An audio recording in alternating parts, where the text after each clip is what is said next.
ओम नमः सिद्धिभ्यः। नमो अरिहन्ताणं, नमो सिद्धाणं, नमो आयिर्याणं, नमो वज्रायाणं, नमो लोये सर्वसाहुणं। मंगलम भगवान वीरो, मंगलम मंगलम कुंद कुंदार्यो, धर्मोस्तु मंगलम। सर्वमंगल्य मंगल्यम सर्वकल्याणकारकम, प्रधानम सर्वधर्माणां जयनं जयतु शासनं, जयनं जयतु शासनं। नमः श्रीवर्धमानाय विद्युत्मकलिलात्मने, सालोकानं त्रिलोकानं यद्विद्यादर्पणयति। चेतिले चेतन चेत्या विना हेम चालसी।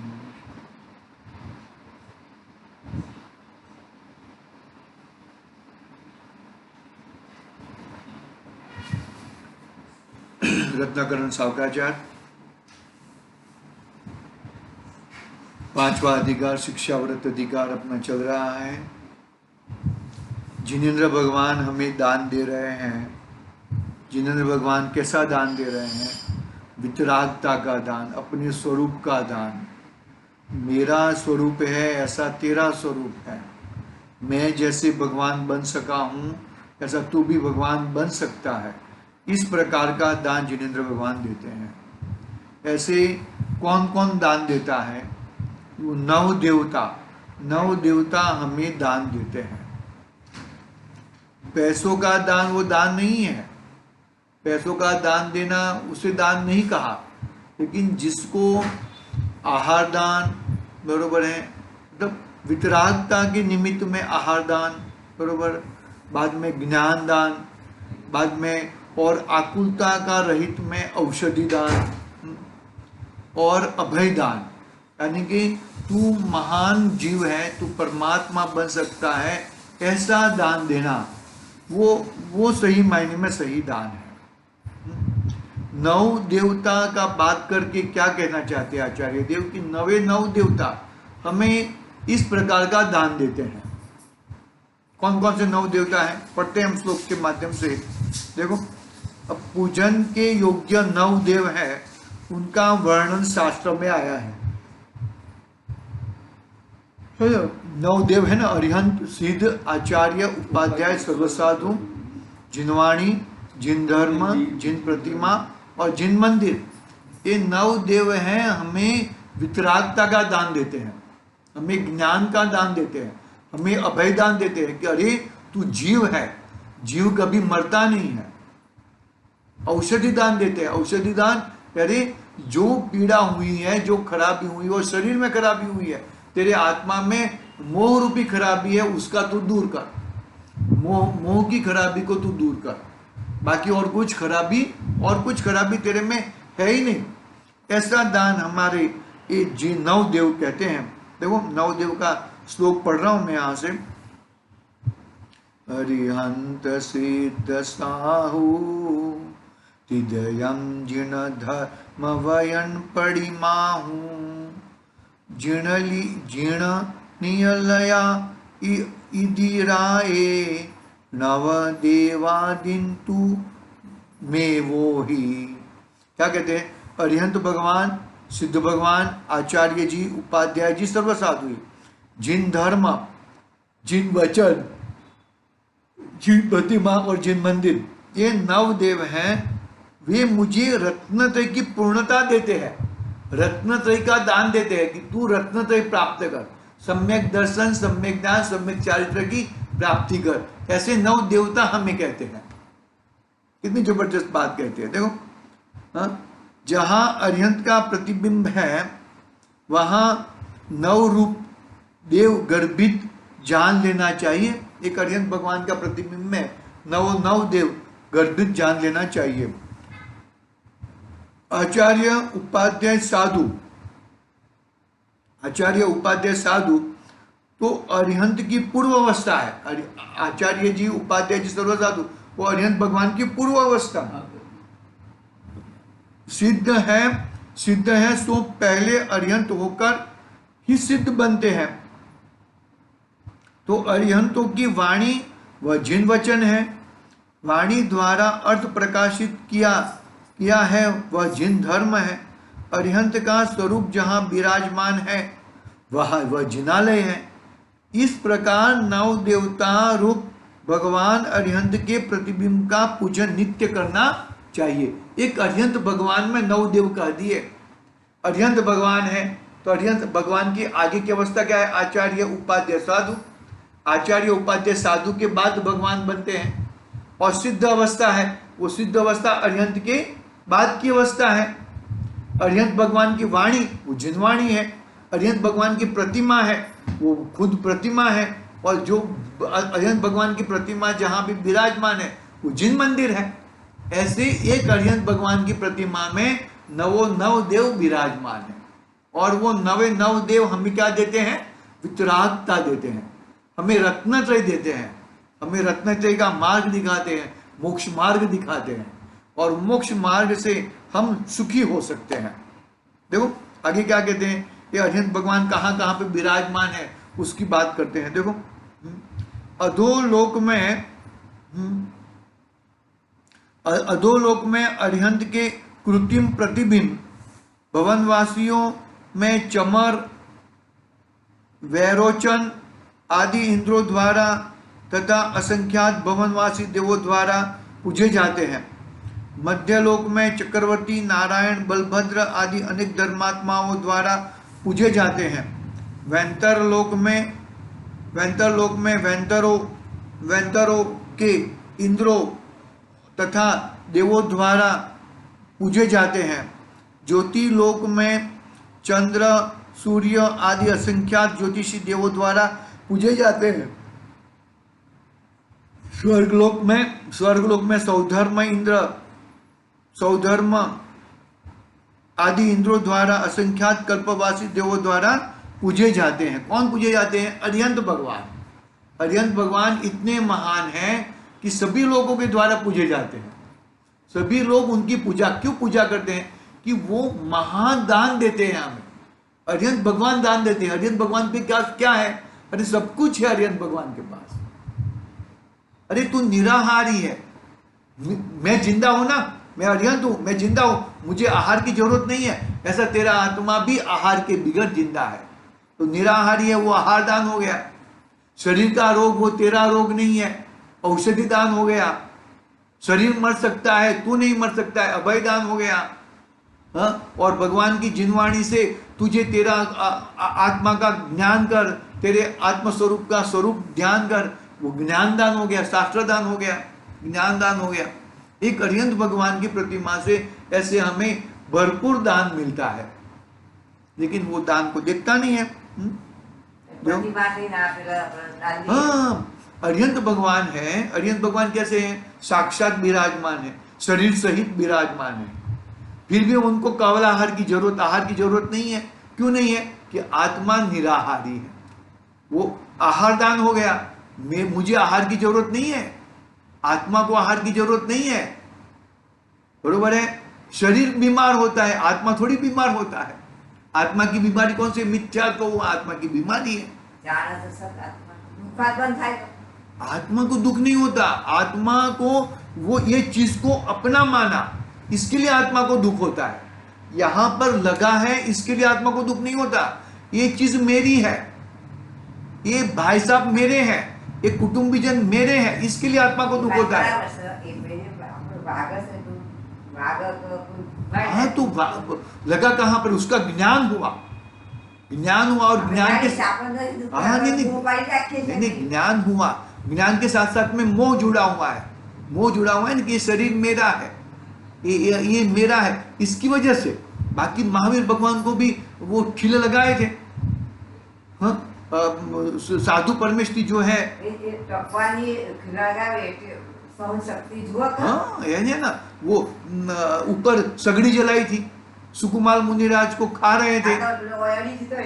हाँ, है ना, वो राग हुआ, वो ये मेरा है, तूने खुला रखा था, एक खुला रखा था, तूने मेरे को मारा, मेरे को लगा, ये लगा किसको? मस्तिष्क को। मस्तिष्क कौन है? मस्तिष्क शरीर है, और शरीर को तूने अपना मान लिया। इसके कारण गड़बड़ होती है।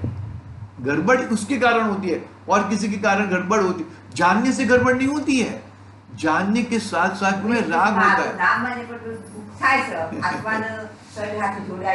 हाँ, आत्मा शरीर का जुड़ा हुआ है, इतना ही नहीं, वो शरीर को अपना मानता है, इसके लिए दुख होता है। शरीर को अपना माना है, ये दुख मेरा दुख है, ऐसा मानते हैं। और अरिहंत भगवान क्या कहते हैं कि तुझे औषधि की जरूरत नहीं है, क्योंकि ये शरीर तेरा नहीं है, शरीर जुदा है और तू जुदा है, ऐसा है। देखो, इन प्रकार तीनों लोकों के भव्य जीवों द्वारा वंदनीय पूज्य अरिहंत का तदाकार प्रतिबिंब है, वह सदाकाल भव्य जीवों को पूजना योग्य है। भव्य जीवों को वो पूजन करते हैं और पूजा करना चाहिए। पूजा के भेद, विधि और प्रयोजन। पूजा के दो प्रकार के भेद हैं, एक द्रव्य पूजा और दूसरी भाव पूजा। अरिहंत के प्रतिबिंब का वचनों के द्वारा स्तवन करना, नमस्कार करना, 3 प्रदक्षिणा देना, दोनों हाथों जोड़कर अंजुलि को मस्तक तक ले जाना, जल चंदन आदि अष्टद्रव्य चढ़ाना, वह द्रव्य पूजा है। क्या कहा? द्रव्य पूजा है। कैसे कैसे द्रव्य पूजा है? देखो, अरिहंत के प्रतिबिंब के का वचनों को द्वारा स्तवन करना, नमस्कार करना, 3 प्रदक्षिणा देना, दोनों हाथों जोड़कर अंजुलि को मस्तक ले जाना, अंजुलि ऐसा नमस्कार करना, जल चंदन आदि अष्टद्रव्य चढ़ाना, वह द्रव्य पूजा है। स्तवन करना, भक्ति करना, भगवान का नमस्कार करना, वो सब द्रव्य पूजा में आ जाता है। और भाव पूजा में क्या आता है? अरिहंत के गुणों में एकाग्रचित होकर, अरिहंत भगवान के गुणों में एकाग्रचित होकर, अन्य सभी विकल्प जाल छोड़कर उनके गुणों में अनुराग होना तथा अरिहंत के प्रतिबिंब का ध्यान करना, वह भाव पूजा है। अथवा अरिहंत के प्रतिबिंब के पूजन के लिए शुद्ध भूमि में प्रामाणिक जल से स्नान करके, उज्जवल वस्त्र पहनकर, महाविनय सहित दोनों हाथों की अंजुलि जोड़कर, भक्ति सहित उज्जवल निर्दोष जल के द्वारा अरिहंत के प्रतिबिंब का अभिषेक करना, वह भी पूजन है। अरिहंत भगवान का अभिषेक करना वो भी पूजन है, वो भी द्रव्य पूजन है। यद्यपि भगवान के अभिषेक का प्रयोजन नहीं है, भगवान के अभिषेक का प्रयोजन नहीं है, तथापि पूजन को ऐसा भक्ति रूप उत्साह का भाव आता है कि मैं अरिहंत को साक्षात स्पर्श ही कर रहा हूं, अभिषेक ही कर रहा हूं, ऐसी भक्ति की महिमा है। क्या कहते आगे? उत्तम जल को रकाबी, छोटी कटोरी, कलश आदि से लेकर अरिहंत के प्रतिबिंबों के आगे ऐसा ध्यान करता है। कैसा ध्यान करता है? देखो, हे जन्म जरा मरण को जीतने वाले जितेंद्र देव, मैं अपने जन्म जरा मरण के नाश के लिए जल की 3 धाराएं आपके चरणाविंद आगे क्षेपण करता हूं। हे जन्म जरा मरण रहित जिनेंद्र, आपके चरणों की मुझे जन्म जरा मरण रहित होने का कारण है कि भगवान आप मेरे जन्म जरा और मरण रहित करने के लिए आप एक महान कारण हो। आपके बिगर मेरा जन्म जरा मरण नाश नहीं हो सकता। हे संसार परिभ्रमण के आतप रहित जिनेंद्र, मैं अपने संसार परिभ्रमण रूप आताप का नाश करने के लिए चंदन कपूर आदि द्रव्यों को आपके चरणों आगे रखता हूं। संसार ताप विनाशदाय चंदम निर्भामितेस्व है ना, संसार परिभ्रमण क्यों कर रहा हूं? ये सब संसार नहीं है, मैं इनको अपना मानूं, वो संसार है। अरे आप अलग द्रव्य है, आप अलग द्रव्य है, मैं अलग द्रव्य हूं, सभी तीनों दिन अलग अलग द्रव्य है, लेकिन मैं उनको अपना मानता हूं, मैं उनको अपना मानता हूं, तुमने मेरे को अपना माना, तुमने अपने, जो ये मान्यता है ना, एकत्व, कर्तृत्व, भोगुत्व, ममत्व, वो मान्यता का नाम संसार है। बाकी ये तो संसार में जैसे सब जीव है वैसे आप भी जीवो, मैं भी जीव हूं, कोई प्रॉब्लम नहीं है वहां तक। क्या कहा, देखो उसको संसार कहा। ये संसार परिभ्रमण के आतप रहित जिनेन्द्र, मैं अपने संसार परिभ्रमण रूप आताप का नाश करने के लिए चंदन कपूर आदि द्रव्यों को आपके चरणों के आगे रखता हूं। हे अविनाशी पद के धारक जिनेन्द्र, मैं भी अक्षय पद की प्राप्ति के लिए अक्षतों को आपके चरणों के आगे क्षेपण करता हूं, अक्षत क्षेपण करता हूं। हे काम बाण विध्वंसक जिनेन्द्र देव, मैं अपने काम भाव के विध्वंसन के लिए पुष्पों को आपके चरणों के आगे क्षेपण करता हूं। हे क्षुधा रोग रहित जिनेन्द्र, मैं भी अपने क्षुधा रोग को नाश करने के लिए नैवेद्य को आपके चरण क्षेपण करता हूं। आप तो क्षुधा रोग रहित हो, आप मेरे को ऐसा दान देते हो कि मैं भी क्षुधा रोग से रहित हो जाओ, ऐसा दान देते हो। फिर आगे, हे मोहांधकार रहित जिनेन्द्र देव, मैं अपने मोह रूपी अंधकार को दूर करने के लिए दीपक को आपके चरणों के आगे आगे रखता हूं। मोहांधकार विनाशनाय, तो मोहांधकार विनाशनाय यानी कि आपका तो मोह नाश हो गया है, लेकिन आपको देखकर मेरा भी मोह नाश हो जाए, ऐसी भावना के लिए मैं दीपक चढ़ाता हूं।